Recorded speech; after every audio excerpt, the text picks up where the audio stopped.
बहुत ही important topic पढ़ने जा रहे हैं हम। आइसोमेरिज्म ऑर्गेनिक का बहुत ही इंपॉर्टेंट चैप्टर है ये।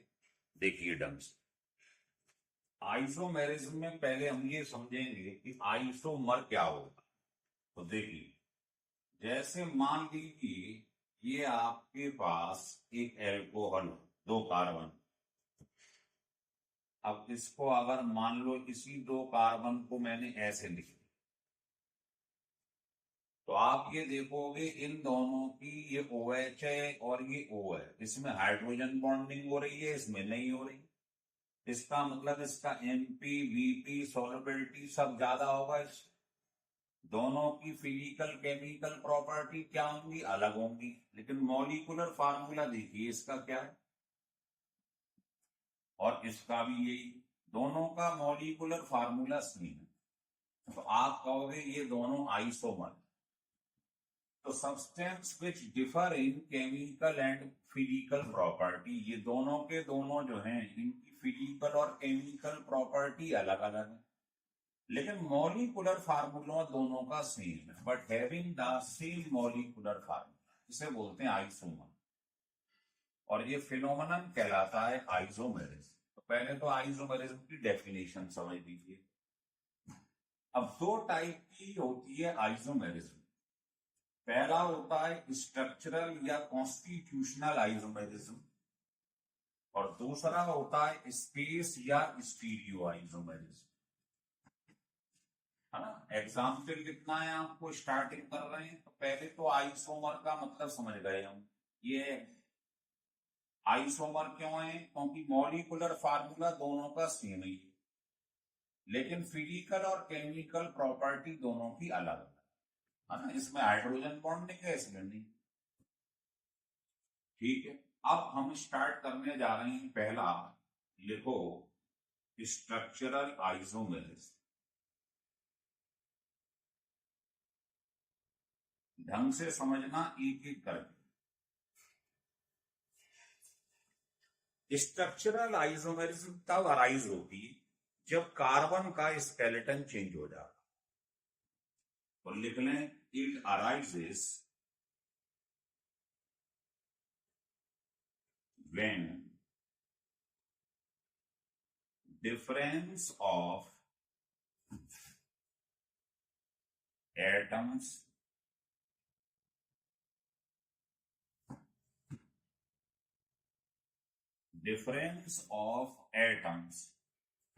are present in the molecule।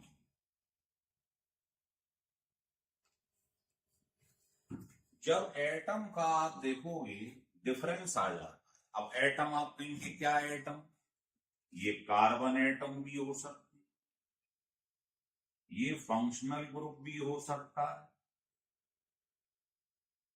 ये डबल बॉन्ड ट्रिपल बॉन्ड ये सब भी हो सकता है। तो किसी भी एटम का डिफरेंस आ जाए मॉलिक्यूल के अंदर तो समझ लेना ये स्ट्रक्चरल आइसोमेरिज्म। लिख लीजिए। अब स्ट्रक्चरल आइसोमेरिज्म जो आप पढ़ेंगे इसके बहुत सारे पार्ट होते हैं। लिखिए,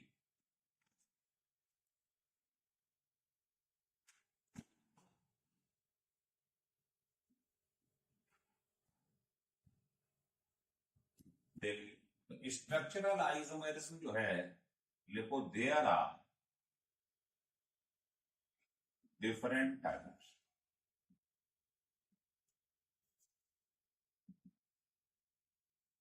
कौन कौन से टाइप है इसके, तो देखिए स्ट्रक्चरल आइसोमेरिज्म जो है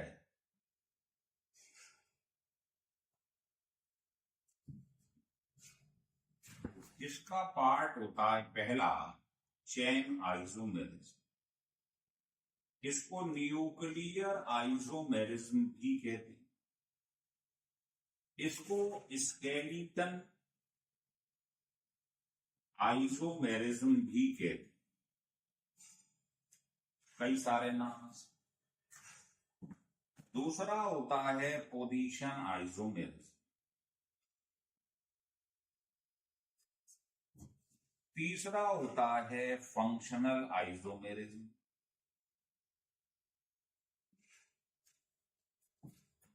फोर्थ होता है टॉटोमेरिज्म। टॉटोमेरिज्म। नेक्स्ट होता है मेटामेरिज्म।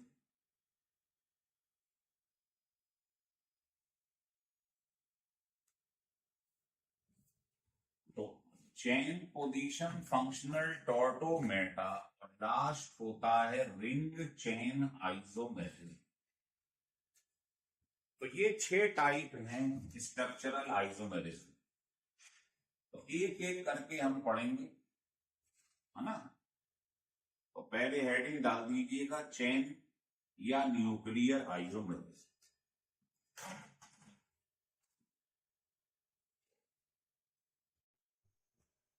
अब देखिए पहला पार्ट है चेन या न्यूक्लियर या स्केलेटन आइसोमेरिज्म और दूसरा है पोजीशन आइसोमेरिज्म। तो बेटा ये तब होता है अराइज जब change in the position of carbon atom. जब मेन जो है तुम्हारे पास कार्बन की चेन, उसमें क्या हो, कार्बन चेंज हो जाए। जैसे कोई आपसे कहे कि मेरे पास ये लिख दिए चेन 1 2 3 4। अब ये कार्बन का स्केलेटन आप देखो चेंज हो गया, ये भी 4 कार्बन है, ये भी। लेकिन इसमें कार्बन कितने थे, 4 थे। इसमें कितने हैं, 3। तो जो मेन चेन है उसमें कार्बन का नंबर अगर चेंज हो जाए तो समझ लेना वो चेन आइसोमेरिज्म, है ना। जैसे कोई आपसे कहे कि आपके पास पेंटेन लिखा है, अब आपने इसे ऐसे बना दिया, फिर आपने इसको ऐसे बना दिया, 5 कार्बन। तो इसमें देखो नंबरिंग करके देख लो आप। अगर नंबरिंग में जो मेन चेन है इसमें कार्बन का नंबर चेंज हो जाए, देखो चेंज हो गया, चेंज हो गया, तो आप समझ लेना ये तीनों के तीनों चेन आइसोमेरिज्म दिखा रहे हैं, है ना। तो मेन चेन जो है जिसपे नंबरिंग कर रहे हैं उसमें अगर कार्बन का नंबर चेंज होता जाए तो ये सब चेन आइसोमर है। पोजीशन आइसोमेरिज्म में क्या होता है, तो it arises due to change in the position of, अगर इनकी पोजीशन चेंज हो गई लेकिन जो मेन चेन है उसके अंदर कार्बन का नंबर सेम रहना चाहिए। जैसे देखो किसी ने कहा कि मेरे पास ये लिखा हो, अब मैंने इसको ऐसे बना दिए, 1 2 3 4 5 6, 6, है ना। इसी 6 को आपने मान लो ऐसे बनाया, ऐसे बनाया, इसमें सेकंड नंबर पे लगाया, इसके थर्ड पे। तो ये दोनों जो हैं पोजीशन आइसोमर हैं। क्यों, मेन चेन जिस पर आप नंबरिंग करते हैं उसका नंबर सेम आ रहा है, लेकिन ग्रुप की पोजीशन चेंज हो रही है, change in the position of group. तो आप देखो यहां पर सेकंड नंबर पे मिथाइल था, यहां 3 पे मिथाइल हो गया। तो मेन चेन में कार्बन का नंबर सेम रहेगा। इसमें क्या था, मेन चेन में कार्बन का नंबर चेंज हो रहा। समझ में आ रहा है। तो ये दोनों जो दिखाई दे रहे हैं कि पोजीशन आइसोमर्स। लेकिन अगर कोई पूछे आपसे ये कौन है आपस में बताइए, तो इसमें मेन चेन में 6 कार्बन है, इसमें 5 है, तो चेंज हो रहे हैं। तो ये दोनों जो दिखाई दे रहे हैं ये चेन आइसोमर है। और ये दोनों में मेन चेन में सेम है, ग्रुप की पोजीशन चेंज हो रही है सब्स्टिट्यूएंट। तो आप समझ लेना ये दोनों जो हैं वो पोजीशन आइसोमर। आ रहा है समझ में, बाकी और डिटेल में बता दूं।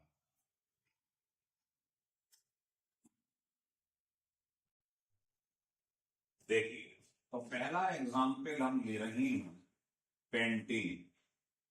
अब इसके पेपर में आया इसके आइसोमर्स बनाइए, तो आप बताइए क्या क्या प्रोबेबिलिटी है। 5 कार्बन, ये भी ले सकते हैं, इसको ऐसे बना दी,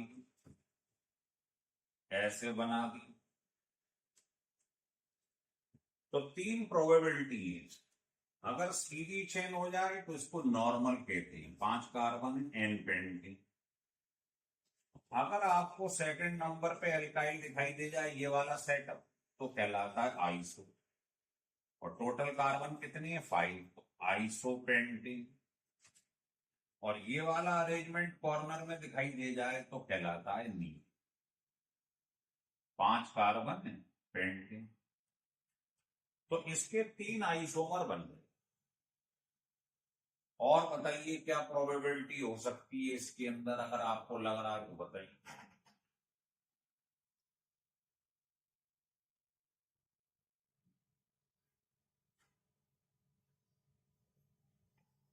समझ में आ रहा है? आप कहेंगे इसके 3 आइसोमर बनेंगे, और आपसे कोई पूछे ये आपस में क्या है, तो आप ये देखिए इसमें 5 कार्बन, मेन चेन में इसमें 4 है, इसमें 3, तो कार्बन मेन चेन में चेंज हो रहे हैं, इसका मतलब ये सब आपस में चेन आइसोमर्स हैं। अब मान लो आपने 6 कार्बन वाला एग्जाम्पल ले लिया, हेक्सेन, इसके आइसोमर बनाए, आपको ऐसे नहीं में ऐसे बना। 3 तो आपको मालूम ही, ये तो फिक्स है, एन आइसो नियो। ये देखो नंबरिंग करते समय सेकंड पे आ रहा है, अब आप इसको थर्ड पे ले, ये बन गई। और सोचिए क्या प्रोबेबिलिटी हो सकती है इसकी।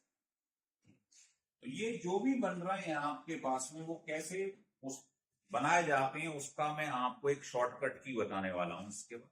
अभी तो मैं चर्चा करना चाह रहा हूं कि कौन पोजीशन है और कौन चेन है। तो हेक्सेन के आपने ये आइसोमर बना लिया। अब आपसे कोई ये पूछे कि बताइए ये फर्स्ट, इसका नाम सेकंड है, ये थर्ड है, ये फोर्थ, तो first and second, first and third, third and fourth, या फर्स्ट एंड फोर्थ ले लो पहले, ये आपस में क्या है। तो देखिए फर्स्ट और सेकंड में देखिए मेन चेन में 6 कार्बन है, इसमें 5 है, तो मेन चेन में कार्बन चेंज हो जाए तो वो क्या कहलाती है, चेन आइसोमेरिज्म। अब पहले और थर्ड को देखिए, इसको और इसको, इसमें भी कार्बन में देखो मेन चेन में 4 है, इसमें 6, तो ये भी चेन आइसोमेरिज्म। अब देखिए फर्स्ट एंड फोर्थ को, इसमें भी देखो मेन चेन में 5 कार्बन है, इसमें 6, इसका मतलब ये दोनों भी चेन आइसोमर। अगर मैं बात करूं सेकंड वाले की और थर्ड की, सेकंड की एंड फोर्थ, थर्ड की एंड फोर्थ, तो बताइए सेकंड और थर्ड वाले में मेन चेन में इसमें कितने कार्बन है, 5, इसमें कितने हैं, 4, इसका मतलब चेन आइसोमर। सेकंड और फोर को ले लो, देखो मेन चेन में 5 कार्बन है, इसमें भी 5 है, तो जब मेन चेन में सेम कार्बन हो, इसमें ये सेकंड नंबर पे आ रहा है, ये थर्ड पे आ रहा है, तो इसकी पोजीशन चेंज हो रही है। देखो मेन चेन में कार्बन सेम है, ये कहलाता है पोजीशन आइसोमेरिज्म। और थर्ड और फोर्थ को देखें, थर्ड और फोर्थ को, पहले हमने सेकंड और फोर्थ को देखा था, अब आप थर्ड और फोर्थ को देखिए, तो इसमें मेन चेन जो देख रहे हो इसमें 4 कार्बन और इसमें 5, मेन चेन में कार्बन चेंज हो जाए तो उसको चेन आइसोमेरिज्म। तो मुझे लगता है आपको चेन और पोजीशन का मतलब जरूर समझ में आ रहा है। ऐसे ही मैं कोई पूछ लूं आपसे कि मान लीजिए आपके पास ये ब्यूट बनी और ये लिखा है ब्यूट 2। अब यहां पर क्या हो रहा है, आप देख रहे हो यहां पर कार्बन का स्केलेटन तो सेम है, लेकिन ग्रुप की पोजीशन चेंज हो रही है। ग्रुप की पोजीशन चेंज हो जाए उसको पोजीशन आइसोमेरिज्म कहते हैं। तो ये दोनों क्या है, ये कहलाती है position isomerism, 1 butene and 2 butene. जैसे मैं आपके पास ये लिख दूं एक एल्कोहल और दूसरा आपके पास लिख दूं ये एल्कोहल, तो आप कुछ मत देखो, आप ये देखो जो ग्रुप है आपके पास फंक्शनल वो 1 नंबर पे था, अब वो आ गया 2 नंबर। तो जब ग्रुप की पोजीशन चेंज हो जाए ग्रुप मतलब double bond, triple bond, functional group, तो इनको बोलते हैं पोजीशन आइसोमर। लिख लीजिए। और अगर सिंगल बॉन्ड में चेक करना हो तो आपको तरीका समझा दिया, देख लो मीन चेन में अगर कार्बन चेंज हो रहे हैं तो क्या कहलाती है, चेन आइसोमर।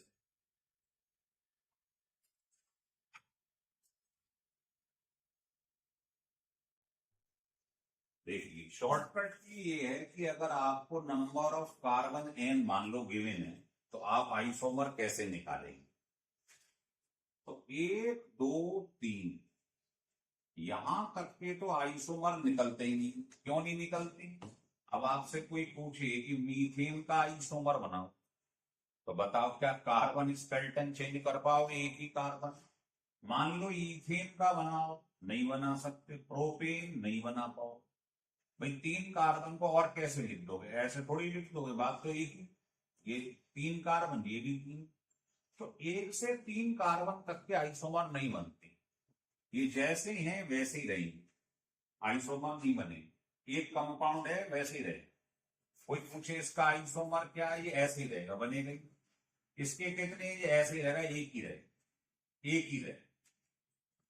लेकिन अगर मैं बात कर दूं 4 5 6 7, अगर मान लो इतने कार्बन हैं तो फार्मूला याद रख लीजिए, इसको लगा। जैसे यहां पर इसमें 4 कार्बन है तो यहां 4 रख दो तो कितना आ जाएगा बताइए। यहां अगर मैं 4 रख दूं तो ये हो जाएगा 4 माइनस 4। 4 माइनस 4 क्या होता है, किसी की पावर 0 क्या होती है, 1। तो आप देखोगे इसके 2 आइसोमर बन जाए। अगर मैं यहां 5 रख दूं, 5, तो ये हो जाएगा 2 टू द पावर 1, इसके 3 आइसोमर बन जाए। 6 है तो यहां 6 रख दो तो ये हो जाएगा 2 स्क्वायर, इसके 5 आइसोमर बन जाए। 7 वाले में यहां 7 रख दो तो 2 क्यूब, 9 आइसोमर बन जाए। तो 2 4 से लेके 7 तक अगर नंबर ऑफ कार्बन है किसी कंपाउंड में तो आप ये फार्मूला लगा। अगर मान लो उसमें 8 9 या 10 है, बस यही तक का कोर्स है हमारा, तो जर्नली तो यही तक पूछे जाते हैं। मान लो ज्यादा कार्बन वाले का किसी ने पूछ लिया, बताओ इसके आइसोमर कितने, ऑक्टेन, तो इसमें 8 कार्बन। तो इसके लिए ध्यान रख लें, 8 वाले के लिए फार्मूले में कुछ मत करो, यहां जो आपने +1 लिखा था वहां +2 है। 9 वाले में जो +2 था वो +3 का। आप देखो रख के इसका आंसर ये आ जाए, इसका ये आ जाए। और 10 वाले का फार्मूला भी यही है जो आपने ये पढ़ा था शुरू में, ये इसमें +n और जोड़ो, n मतलब नंबर ऑफ कार्बन। जैसे यहां पर आपने 10 कार्बन रख दिए, सोचिए, तो इसको सॉल्व कर ली, ये 75 है। और वैसे इसका एक आसान तरीका ये भी है कि जो 9 तक के आइसोमर के हैं इतने, इनको ऐड कर दीजिए तो यही आ जाएगा। देखिए तो 10 अगर कार्बन 10 है, कोई कहे डेकेन के बताओ आइसोमर कितने बने, तो कार्बन 10 है तो इसको आप ऐड कर लीजिए, यही आ जाए, या फार्मूला याद रखिए। ठीक है, तो आप ध्यान रखिए 10 वाले में ये फार्मूला, 9 वाले में ये, 8 वाले में ये, 4 से लेके 7 तक वालों में, और इनके आइसोमर बनते ही नहीं, ये एज इट इज रहते। तो ये है इसकी शॉर्टकट की। अगर किसी के भी आइसोमर्स पूछ लिए जाए, जैसे मैं आपसे क्वेश्चन पूछूं कि how many number of structural isomers of, पहला C4H10, C5H12, C6 H14 या C9H20, तो आपको सॉल्व करने की जरूरत ही नहीं, ये टेबल याद रख लो। C4 4 कार्बन है, आइसोमर 2 बने, 5 है 3 बने, 6 है 5 बने, और 9 है अगर तो 35 आइसोमर बने। ये याद रखोगे तो 1 मिनट में आंसर है, लिख लीजिए।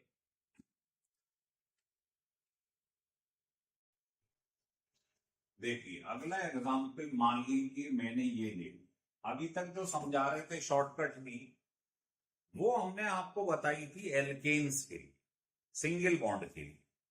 मान लो इसी में किसी ने कहा इसके आइसोमर बताइए हैलाइड के कितने बने, ठीक है।